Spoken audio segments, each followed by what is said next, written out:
रस गइल रस गइल हो घीच के फेंक दे।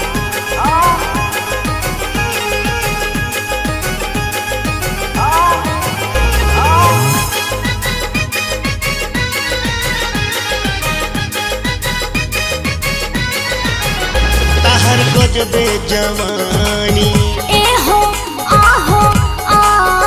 तू करना मन मानी ए हो आहो आ ताहर गजबे जवानी तू करना मन मानी अरे धीरे धीरे डलनी तक का भइल हो घुस गइल फास गइल नस गइल हो ए हो घुस गइल फास गइल नस गइल हो अरे कायदे से डलनी तक का भइल हो बोल का भइल हो घुस गइल फास गइल नस गइल हो ए जी घुस गइल फास गइल नस गइल हो याद रखिए सुमधुर संगीत आ अपन माटी के सुगंध बिखेरे खातिर समर्पित राउर अपन एकमात्र कंपनी संजीवनी एंटरटेनमेंट प्राइवेट लिमिटेड दिल्ली।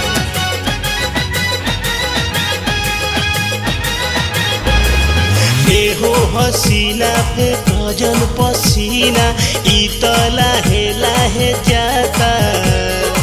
ए मोरे राजा ढुक जाता साफा तोहरा ना कुछो पूछाता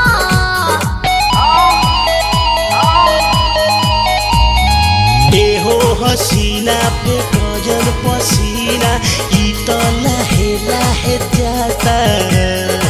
ए मोरे राजा ढुक जाता साफा तोहरा ना कुछो पूछाता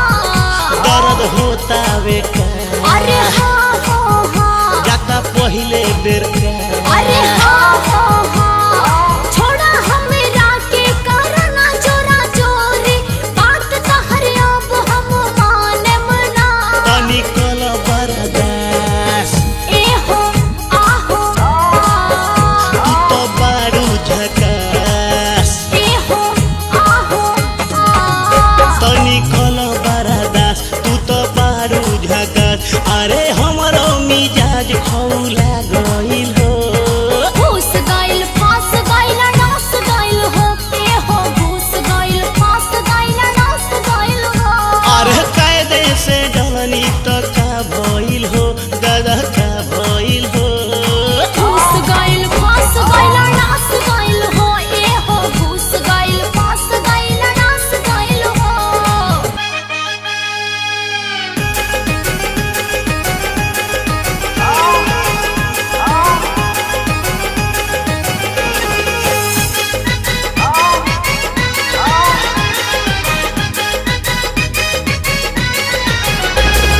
बारू तू सुनर कर न झका झूमर हमके कल इन भाई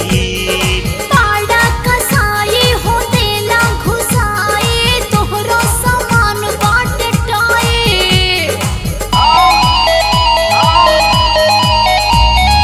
बारू तू सुनर कर न झका झूमर हमके कल इन भाई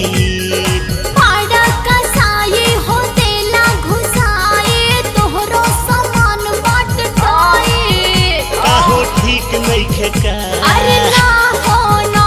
अब होई न का अरे ना हो ना सुनीन दलवा करना इंसाफ राज बबल तो है अब छोड़ी है ना तू करना भगदर ए हो आहो कर चिझवा के कदर ए हो आहो तू करना भगदर कर चिझवा के कदर कर